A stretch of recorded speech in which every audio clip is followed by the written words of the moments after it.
Hello, my name is Recky, and welcome back for another reaction video with me, Recky. We're gonna watch something completely different today, and it's gonna be all about Army Rangers smoked some Crips in 1989, and Crips. I know that that's an African American criminal gang, but I can't. Is it Los Angeles? There's Crips and Bloods. That's just me from all the movies and stuff you've seen during the 90s. But I felt like we gotta do this because we're talking about an Army Ranger. So we're gonna call it a military reaction. I don't know how to. For me, it's smoked, so it's probably there was a shootout of some sort, basically. But I'm not sure. I am definitely not sure. But I'm kind of eager to find out what it's all about. Uh, if you do enjoy the content, you gotta smack the like and of course hit that subscribe. I would greatly appreciate that a lot. And we have, of course, a big thank you to my channel members and my patrons. Thank you so much for the amazing support. Big shout out to the supreme tier donators over by Patreon and channel members. Thank you so much for the amazing support. Now let's find out what this actually is. I am very eager.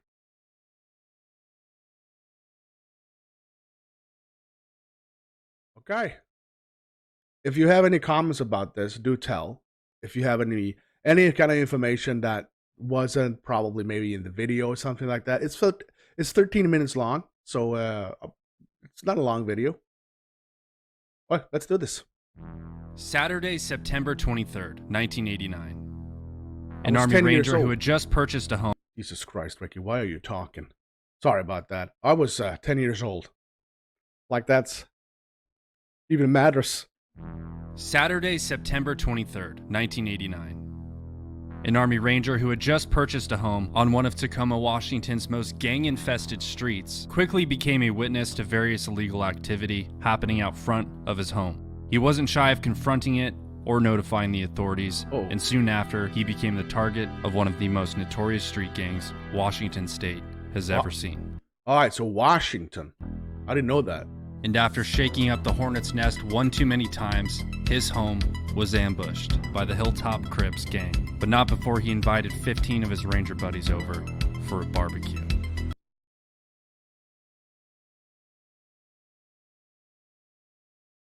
What? Did he knew that they're gonna attack him, or was this a coincidence? What? Hornet's nest one too many times, his home was ambushed by the Hilltop Crips gang, but not before he invited 15 of his Ranger buddies over for a barbecue. 300 rounds, and 10 minutes later, the Crips were fighting for their lives.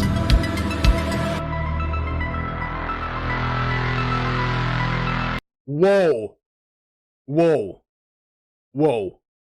If you heard about this story, do tell. Again, do tell, because this might be the coolest thing ever.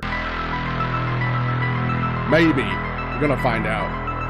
In 1989, the neighborhood of Ash Street in Tacoma, Washington was an open-air drug market. There were several hotspots, and almost every house on the block was an active and thriving trap house. These gang infestations in the 1980s, born from the crack epidemic, flooded the streets and created an economic downturn that defined the decade. You might remember President Ronald Reagan declaring the war on drugs, or his first lady who was just like, just say no, oh my god. That was this time. Tacoma was Washington State's ground zero of gang activity, and by the summer of 1989, it had grown blatant, middle of the day type shit, like selling crack to the ice cream man type shit. And this was all fueled by an influx of gang members moving in from California. Tacoma police had experienced nothing like it before and were really struggling to get it under control, oftentimes not even knowing how to respond to it. Ash Street neighbors consistently called police and called 911 repeatedly and got nowhere. The typical response from police at the time was very mild. Community-oriented policing was a new thing, such as taking bullshit calls and pretending like it's not bullshit. Yes, ma'am. I know you can't sleep when the dogs are barking. But community policing was still viewed with suspicion by veteran cops who came up in the 60s and preferred the old ways, like smacking people in the head with their portable radios. At the time, Tacoma Police Chief Ray Fatelin pushed these new community policing programs so far that the Hilltop Crip Gang rose to power. When the OGs from Wood like HTC, when we mounted up in the streets 200 deep, in the park rangers had a shootout with cats from Ashland. When the Ashleys connected with them Hilltop niggas, had a shootout and chased out from Cali. Staff Sergeant William Folk of the 2nd Ranger Battalion, 75th Ranger Regiment purchased I'm pretty sure I have to beep out the N-word. his home on Ash Street in hopes that the neighborhood would soon turn around. To protect that investment, he was determined to help push the drugs and gangs out by any means necessary. Which may seem crazy to most people, but Staff Sergeant Folk was not most people. He was an elite operator who at a moment's notice could hit hard and smash fucking everything. You know, Ranger shit. But violence was the last thing the Staff Sergeant wanted, and he remained optimistic.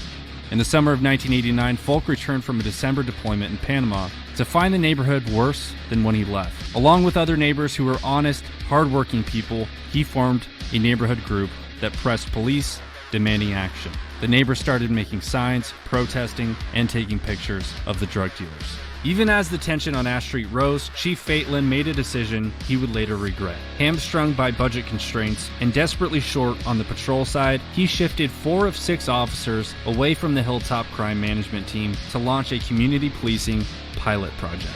The neighbors on Ash Street reacted with dismay. Under fire from citizens and the city council, a local Tribune covered the controversy, noting efforts by Ash Street neighbors to monitor the drug activity themselves. Okay, so we got the News Tribune, September 21, 23rd, 1989. A group of dozen neighbors who live in the area of South 23rd Street Road and Ash Streets said they are on the verge of vigilante actions because police have failed to curtail drug dealing around their homes. Curtail. Good word.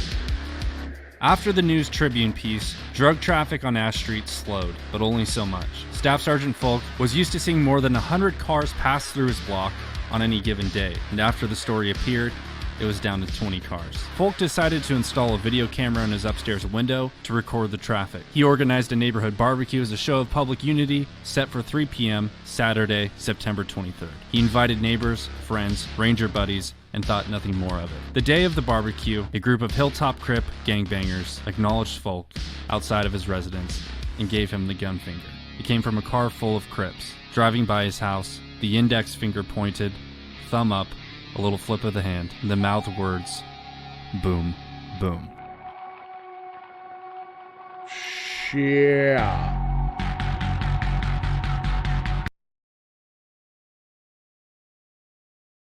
Sua sponte describes an act of authority taken without formal prompting from other party.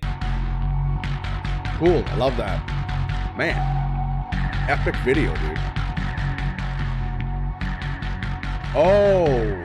The gangsters saw the video camera on Folk's house, and a few hours later they returned and threw rocks at it. Someone else took shots at the house and the video camera with a BB gun.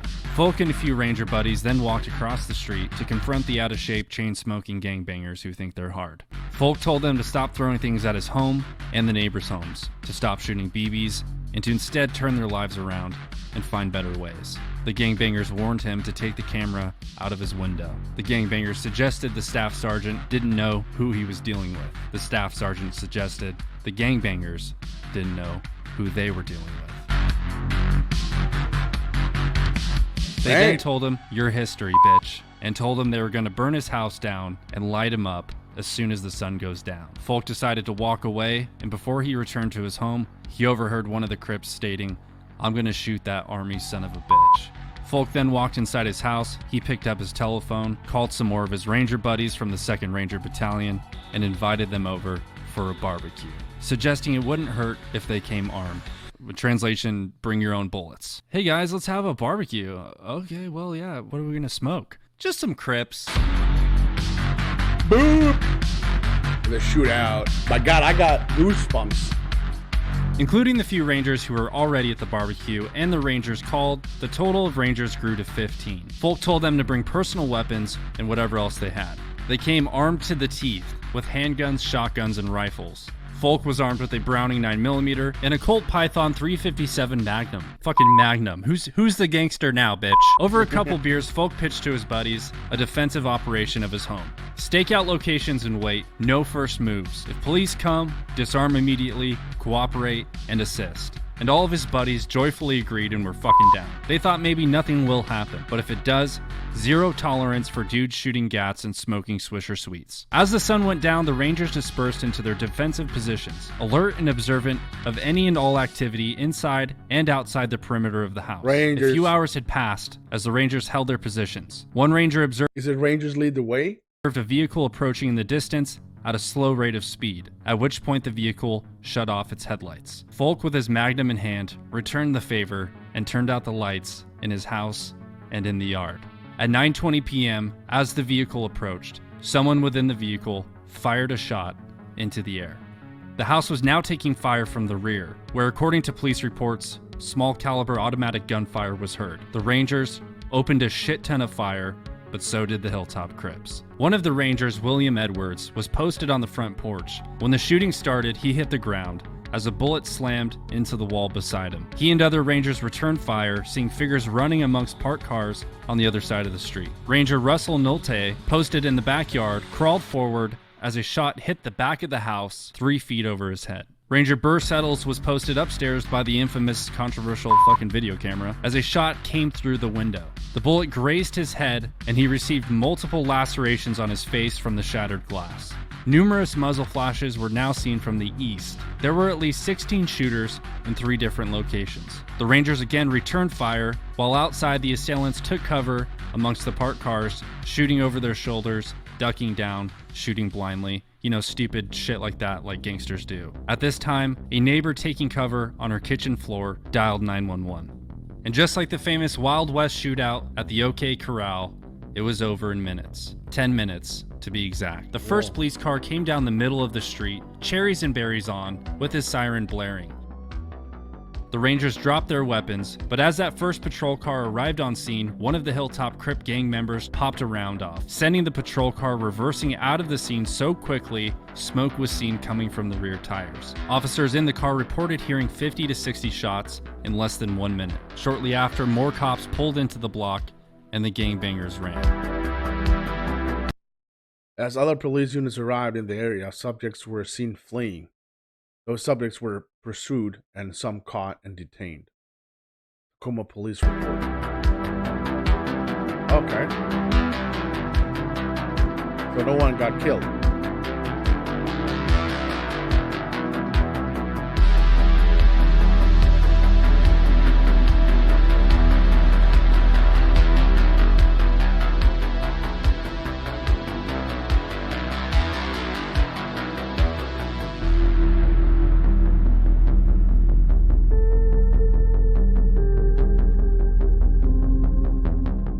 Aftermath. The unarmed staff sergeant walked out the back door to his driveway and the alley behind his house. He felt someone behind and didn't fight. A hand shoved his head down and a voice ordered him to the ground. One gang member by the name of Frankie Strickland was cornered by a police canine and found to be in possession of 16 rounds of 9mm. He said he was holding them for a friend but couldn't remember the friend's name. You know, like a fucking liar. He also said the same thing about the pistol he was carrying. It was for a friend. Another suspect was carrying copper-headed rounds for a gas gun.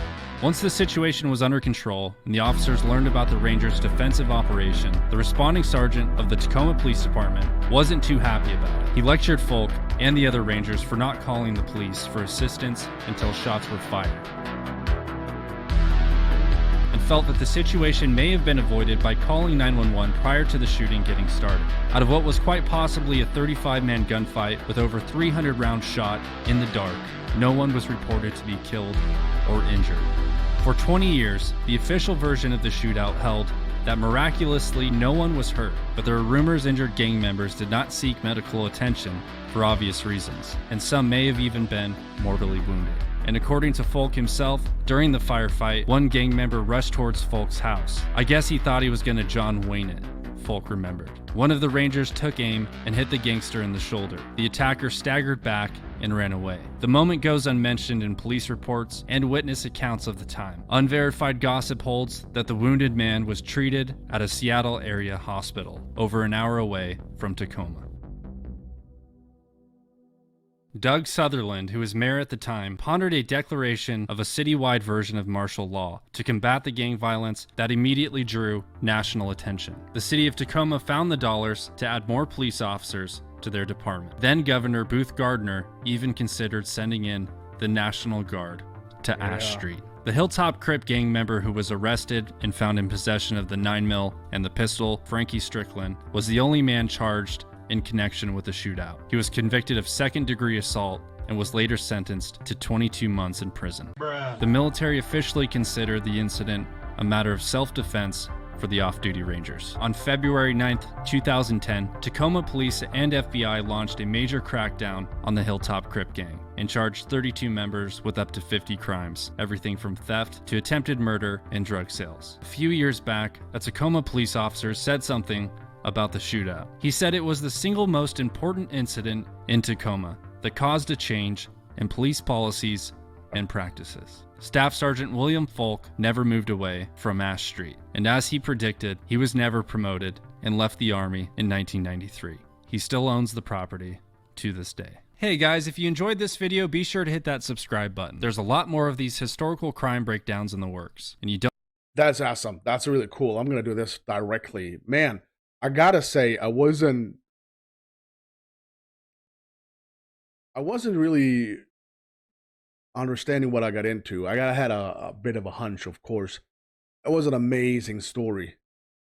What are the odds? Just picture that this was like normal 5-6 guys with no military experience whatsoever. I mean, we're talking about 5 guys being dead. But it was, I can't remember the amount, but let's say 5. This was 5 Army Rangers with at least one tour. Come on. There's probably better houses to raid. Just saying. I really did enjoy this one. I'm blown away. I think it was really cool to hear the story. If you did enjoy my reaction to it, smack the like and of course hit that subscribe. And if you want to become one of the awesome people joining my community, click join to become a member or check out the Patreon link in the comment section. That's all. I'm Recky. You stay safe.